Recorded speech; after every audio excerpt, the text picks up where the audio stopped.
You're gonna need a bigger boat. Why so serious?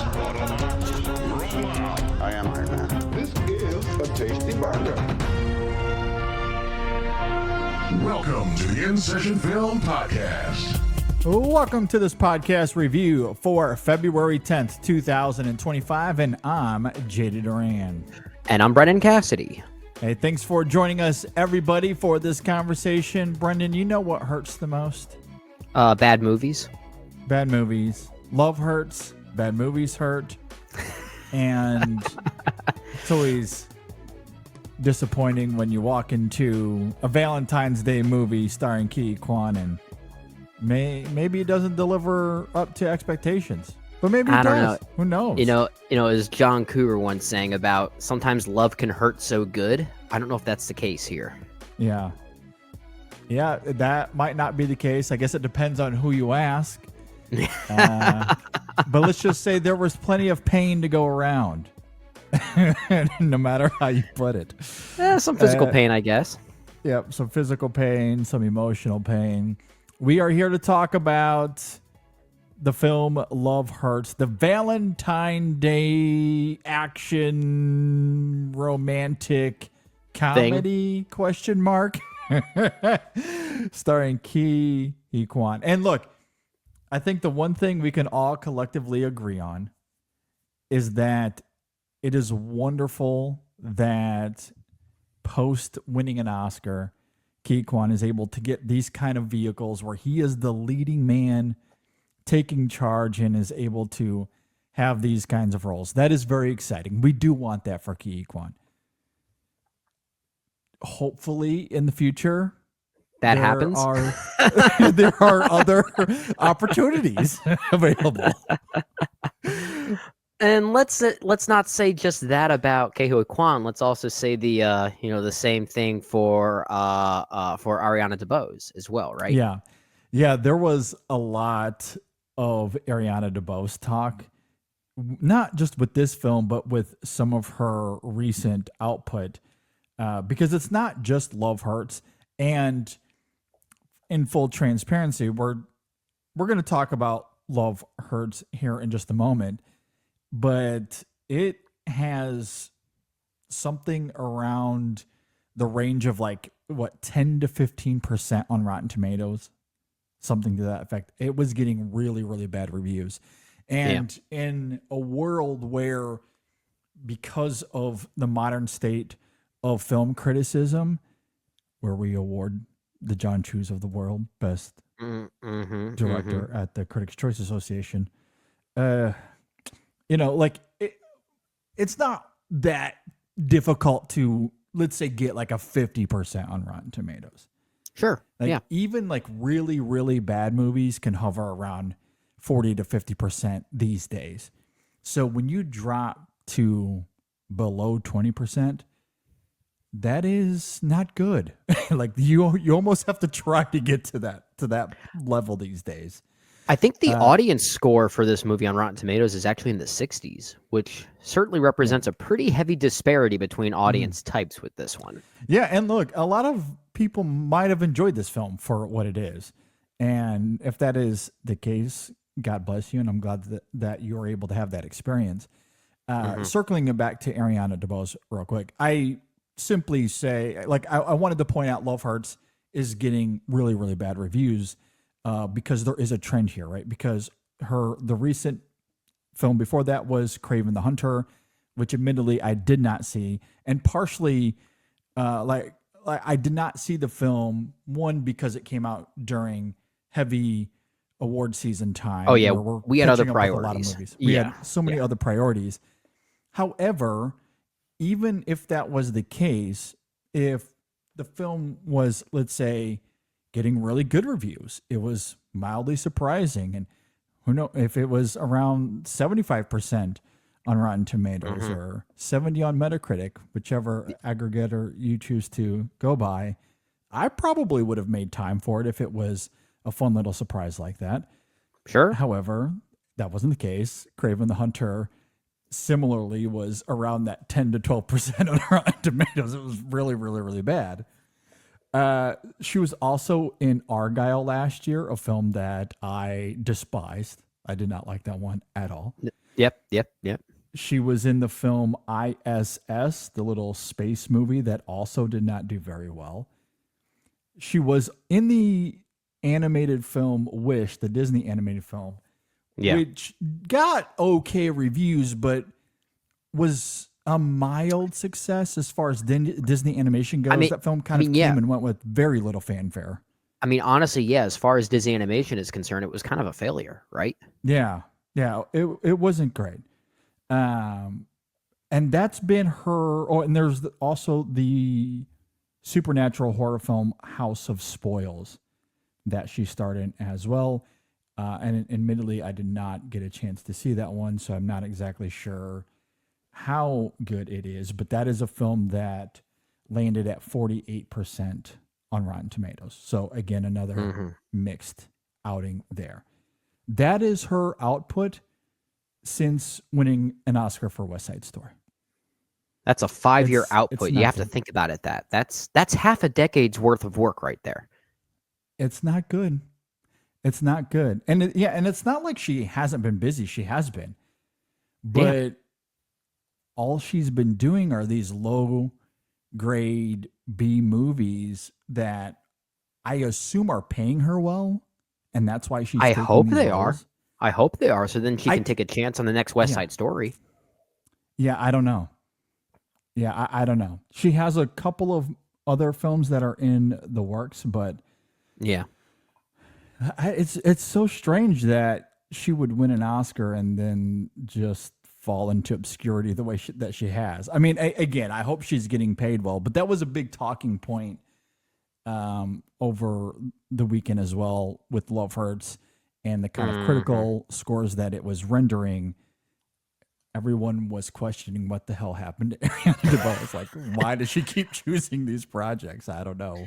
I mean, at least someone like Ke Huy Quan, who won an Oscar for Everything Everywhere All at Once, while there was a bit of a tighter timeline there between that film and Love Hurts, he at least made an appearance in something like Loki and did very well in that show. And then there was also the Disney show American Born Chinese, which I haven't seen but heard pretty good things about. And I think he voices a character in Kung Fu Panda 4, maybe not one that's worth acknowledging that heavily, but was still a rather modest hit. And I'm guessing probably a bit more worth noting than something like Wish by comparison. So, who's the agent involved here? I don't know. And look, I am a little nervous with Ke Huy Quan as well because we have Love Hurts that we're going to talk about here shortly. He's in the Electric State coming out later this year as well. And to be fair, maybe that will end up being a surprise. And I hope so. That it is a surprise because, like you and many others out there, I'm very, very dubious when it comes to that film. I have not enjoyed the marketing at all. I have not enjoyed anything the Russos have done post Marvel. Yes, I agree. Maybe that's why they want to go back to Marvel. They realize that they're the kind of directors that need that type of, puppeteering in order to actually be good directors. Maybe they need that guiding force. But I will say he's also doing a voice for Zootopia 2, and I really liked that first Zootopia a lot. So I do have some hope for Zootopia 2 as that also comes out later this year. On the whole, though, post-Oscar for Ke Huy Quan, I'm a little nervous. It's not as good as it should be. It's not as good as it should be. And I feel like right there, that's our review of Love Hurts. Good night, everybody. That we want them to be in better material. I do hope that he's able to get more opportunities that allow for like the greatness to come out of him as we saw in Everything Everywhere All at Once.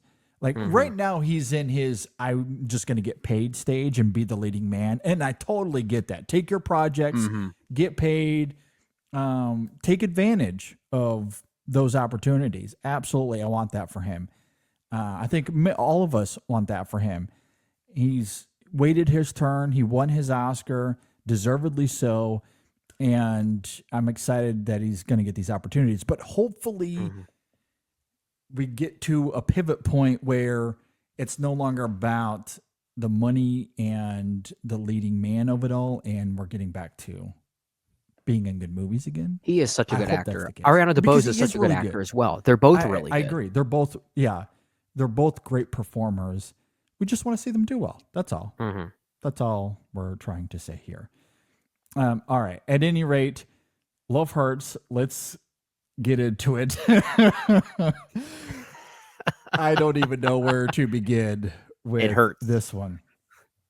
It is directed by Jonathan Uzabayo, and it stars, as we noted, Ke Huy Quan, Ariana DeBose, Daniel Wu, Marshawn Lynch, Mustafa Shakir, Sean Astin has a little role here, and I know people were talking about that as well. A little bit of Goonies reunion there, as this is the first time they've worked together since that film came out. God knows what, 40 years ago it feels like. I didn't do the math, and I don't want to do the math. I think it's as the exactly Goonies 40 years ago. Is it 40 years? Oh, God, I was hoping that I was exaggerating, but I was nervous that I wasn't. I think that movie came out in 1985. Oh, I am looking it up right now. It my. came out in 1985. Look, y'all. That's how you know you're getting old, when your timelines that you're trying to use for hyperbole are no longer hyperbole. Look, in the spirit of transparency, and I'm trying to be an honest fellow these days. I was born in 1985, so do the math. Do the math there, y'all. Oh, boy. Okay. Happy birthday We'll to you, JD. have an existential crisis later on this year once we get to the summer. Crazy that it's been 40 years for that film, but great to see them together on camera once again. Love Hurts. If you're not familiar, and God bless you if you're not, but just in case, a realtor is pulled back into the life he left behind after his former partner in crime resurfaces with an ominous message. With his crime lord brother also on his trail, he must confront his past and the history he never fully buried. Dun dun dun. Okay, let's get into this. I think it's also worth noting that this is a directorial debut from Jonathan Zabayo. He has been an assistant director before. He's done a lot of stunt work over the years. He's been in the industry for a while. Yeah, he's been around for quite a while, but primarily as a stunt coordinator, a fight coordinator on a lot of films, everything from John Wick to Black Panther, most recently The Fall Guy as well. 300, the Matrix films, 300, Doctor Strange. Deadpool. He's very, very busy when it comes to that type of work. So naturally, of course, he's directing them a movie that features a lot of martial arts, a lot of fighting, right? And I wish there was a lot more of it. Yeah, for sure. And we'll talk about that. And I mean, and it's interesting, right? Because I would assume, I didn't really do a lot of research for this film, and there's a specific reason I did not do a lot of homework for this episode, and I'll get to that here in a second. But I think it's fair for all of us to assume that this project comes together because of what we saw in Everything Everywhere All at Once as it relates to the fight choreography of that film and Ke Huy Quan's specificity with the fight sequences in that film. You couple that with Jonathan Uzabayo and his work, as we just noted, as a fight coordinator. Let's put a project where these guys can work, and we'll give an opportunity to the both of them. I assume that's how this project was born. Yeah. Brendan, we have stalled long enough. I have done my best to stall as long as possible, but here we are. What did you think about Love Hurts? Well, the fact that you're making those assumptions as to how this movie got put in place, and I'm with you. I didn't do enough research to really justify my my theories as to how this movie got put in place, because it does feel a lot like it was churned out to try to match the success of Everything Everywhere All at Once, and then the pieces were put in place. Essentially, this feels like a fake movie, is basically the way I'm putting it. It's not good. It's not good. I I was looking back on some of my least favorite films from last year, 2024, and there are films from that year that I will admit I do like less than Love Hurts, but I Like think what? Like what? Wolves. Okay, that's bad. Yeah, that's bad. Okay. There was also Rebel Moon Part 2. I never saw the extended cut. I heard it was actually a lot better. I heard it was directorial better. cut. Haven't Yeah. seen that. Roadhouse, Jake Gyllenhaal movie. Roadhouse, that version Okay, of it. now that's a contender. I think I Yeah. would prefer Wolves to Love Hurts.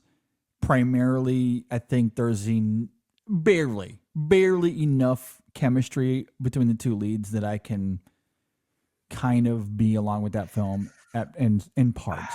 But Roadhouse, Roadhouse is a good contender, though.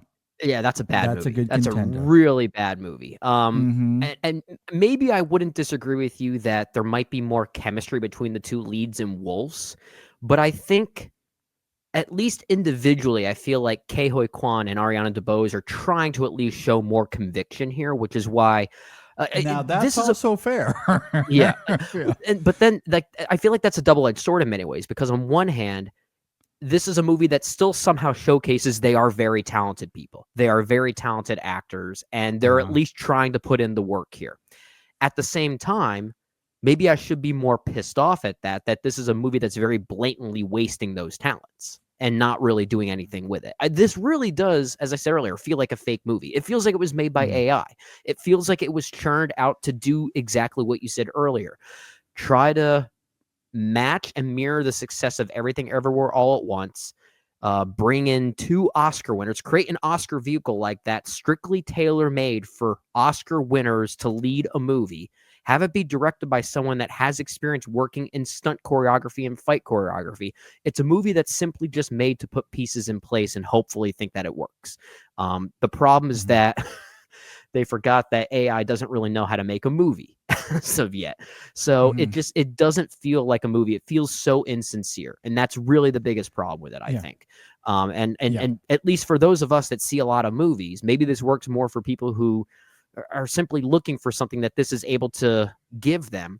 But we see enough movies to know which ones are genuinely made and which ones are insincere. This one feels very insincere to me. I completely agree. Now, let me be clear before I get into my thoughts. Ke Huy Quan is wholly innocent in all of this.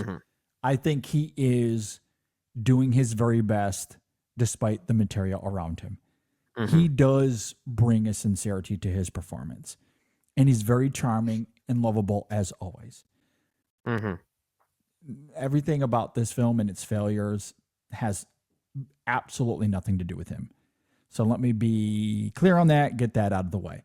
Now, a moment ago, I noted that I did zero homework for this episode. Did not look at how the film came together. I wrote absolutely zero notes. And normally, I do not do that. Hopefully, it comes across in many of our conversations. I would hope. Maybe it doesn't. You do take it seriously. But like a lot of the time, even with films that I'm mixed on or I don't like all that much, such as Better Man. I came in here fully prepared for Better Man or Challengers last year. I had my issues with Challengers, and I had a plethora of notes for that conversation.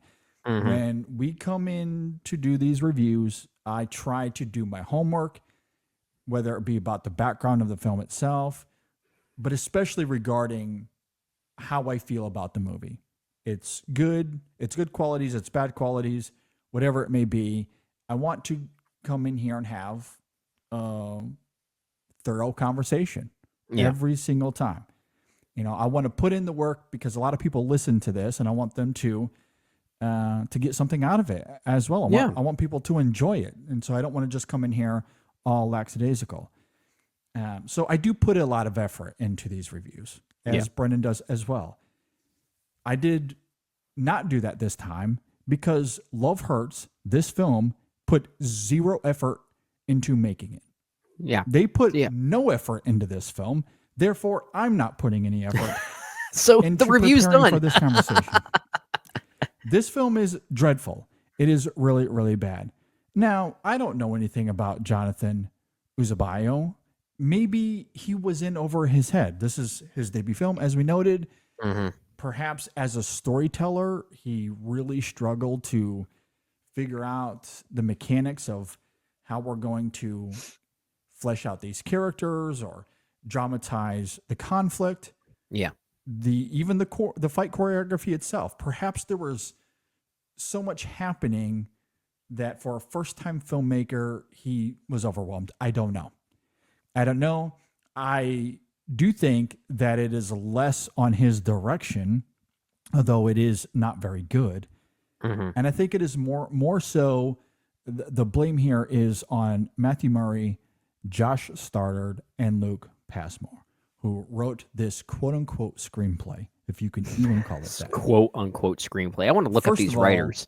It is embarrassing that 3 of them are credited here and that 3 of them got paid for this because they wrote this screenplay in a matter of minutes. If it took them more than 10 minutes to write this, I would be surprised. They used every trope in the book. They put zero effort into this screenplay. It is really, really bad. It is agonizing how awful the screenplay is here. And look, JD, it's this action comedy. Who cares? It's not supposed to be a Pulitzer Prize winning screenplay. It's not trying to win an Oscar. Look, I get it. I'm not expecting Love Hurts to win Best Original Screenplay at next year's Oscars. I did not walk into the film wanting that. However, that doesn't mean you don't put in any effort at all. Look, John Wick at least tries. Like, it has a whole world it wants to build. It has fascinating characters. It has great drama. Does it get a little tropey at times? Of course it does, because we want to get to the great action of that franchise as well. So it's not Citizen Kane, John Wick, that is. It's not Citizen Kane in terms of writing. I totally get it. But that's a film, that's a franchise that is trying, that does fascinating things, that mirrors good writing with great action and choreography. This is a film that is not trying at all. It is simply pieces of a puzzle, as you noted there, Brendan. Mm-hmm. You have Ke Huy Quan winning the Oscar. There's some great action and everything everywhere all at once. Let's steal that. Let's put it into this movie. We'll give it to someone who's never directed a movie before, and we'll put it out on Valentine's Day and hope for the best. Mm-hmm. They put no effort in this. That's why I said it's a fake movie. I walked into this not putting a whole lot of effort into it either. Now, I'm going to sit here and have an honest conversation for the listeners and for people watching. If you're watching us on YouTube, I want us to engage with at least the audience and with each other here. So we're still going to bring a little bit of vigor into this, but I did not prepare for this because this film is egregious. It is woeful. And even the action felt rudimentary and it's very samey. It's very samey. The person I thought about a lot was someone like Matthew Vaughn. It feels like it's really stealing from the Matthew Vaughn style playbook in many ways. And I'm not the biggest fan of Matthew Vaughn, but I can at least appreciate that he has a vision with his action sequences in his respective films. But here, every fight scene is filmed the exact same way, which is unfortunate because I think some of the choreography itself is pretty inventive at times. The first major fight scene we get, which is not the one in the office, it's the one in Marvin's home that features Marshawn Lynch. That one I thought was pretty creative. And I think there are some pretty creative camera shots in there as well. But then every other fight scene we get is basically a regurgitation of that same thing all over again. And on top of that, to talk about the story, what I think is funny about this movie is this is perhaps the simplest story that you could tell. There is nothing complicated about this. And yet I found it strangely incomprehensible. And I don't really know how that was even possible. I agree. I think it's confounding because, again, they put zero effort into it.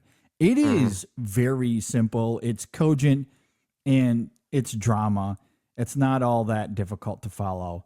And yet, despite that simplicity, I do agree everything feels so artificial and thinly veiled. It's there's no characterization here. The dynamic between Ke Huy Quan and Ariana DeBose's character, again, it's very easy to wrap your mind around, but also there's a giant chasm in terms of building the history and and context between those two characters that unfortunately as great as they are as performers, they can't fill that void. Well, yeah, And the movie doesn't characters allow just, them to. they feel awfully stale.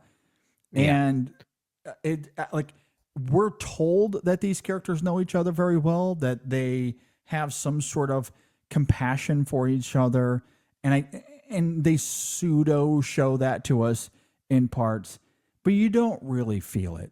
You don't really feel it. It is extremely bland, very Yeah. tepid. You know, a movie like this is in trouble when the central romance that you're supposed to root for the most is less interesting than the secondary romance. That was going to be my next point. The secondary romance, that the whole film should have been centered around them. That was way more interesting between Lilo Tipton and Mustafa Shakir. That was, Yeah. I mean, and again, when I say way more interesting, I'm not saying it's necessarily good, but by comparison, there's at least a story there. I feel like there's at least there's at least a moment between characters that allows the right things to breathe, as opposed to whatever else is happening here. So yeah, it's weird to say that, but that is true. I agree. No, there is something really compelling about his poetry riddled assassin character. Speaking of Shakir. Yeah, it's actually kind of a neat little gimmick. I actually kind of like that. It is. It is a neat little gimmick. Again, I wish it was fleshed out more. I wish there was more nuance to it.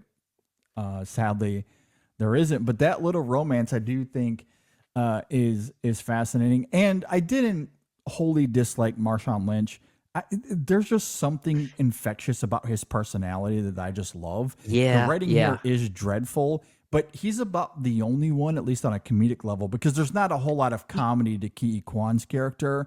So his challenge was much more difficult to climb out of.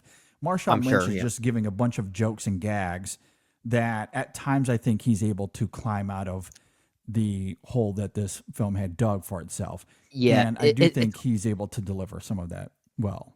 It's almost as if Marshawn Lynch kind of knows how bad this material is, and his performance is, sort of meta in that way. It's very self-aware and channeling that knowingness. I feel like he did kind of did the same thing in Bottoms as well. But that's a film that was so knowingly silly that was actually one of the biggest things that we could praise about the film.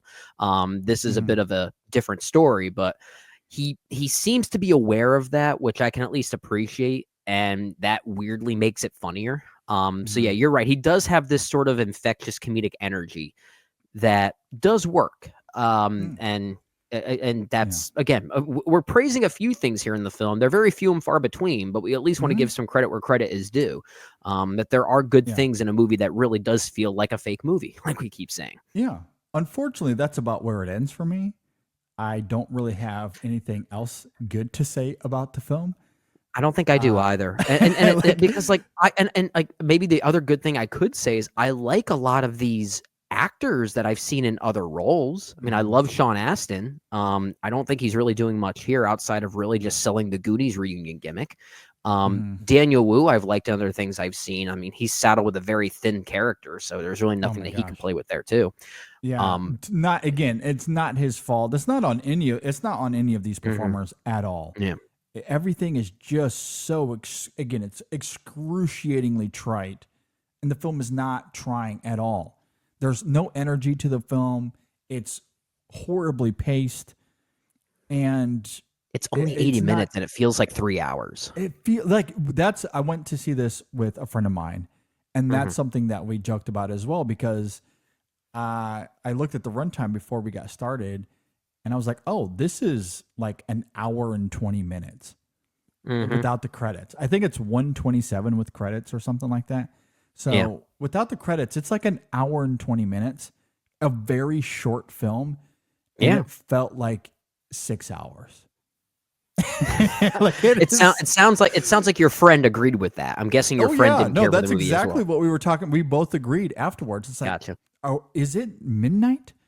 Because I'm fairly certain we were there for 6 hours. That's what it felt like. It is so horribly paced, no energy to the film whatsoever, and it's just not able to balance the action with the comedy with the quote unquote drama or conflict that they pseudo injected into this film. It's just so bad.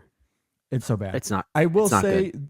the Drew Scott cameo did surprise me. I thought that was a fun little gag that, again, the film doesn't fully realize in any sort of way, but not something that I expected at all. But given the premise of the film, I thought that was a fun little cameo. There's a funny line from Marshawn Lynch as well that did make me laugh quite loudly. So I have to give the film some credit there, whether it was something he came up with on the fly or if it was actually baked into the script, where he calls someone, or he calls the Mustafa Shakir character who's named the Raven. He calls him bitch ass Raven, which I guess, like, just given the the football connection there, I can kind of appreciate the very little moment of meta-ness there. But yeah, other than that, I've said all I need to say about this film, JD. Yeah, I don't really have anything else to say. I do not think it is good. I guess maybe as a final thought, going back to something you said at the beginning of this, because I did not compare this to last year at all, but I did pull up some of the worst films that I rated last year. And I will say Roadhouse, very good contender for sure. Like I said, I think I would briefly take Wolves over Love Hurts. However, I did find another contender. Unfrosted from last year. Oh, Unfrosted. That's real bad too. Those two are probably on similar plates there for me. I'm thinking about that. Everything I remember from Unfrosted is all funneled in the Mad Men cameo, which is probably the only scene that I actually kind of liked in that movie. But that's maybe about it. Yeah, that's real bad too. Like, in terms of grade, I also have Madam Web here, but I would take Madam Web over both of those. I wouldn't. No, I wouldn't. I mean, I don't think I could do that. like that's not much of an endorsement.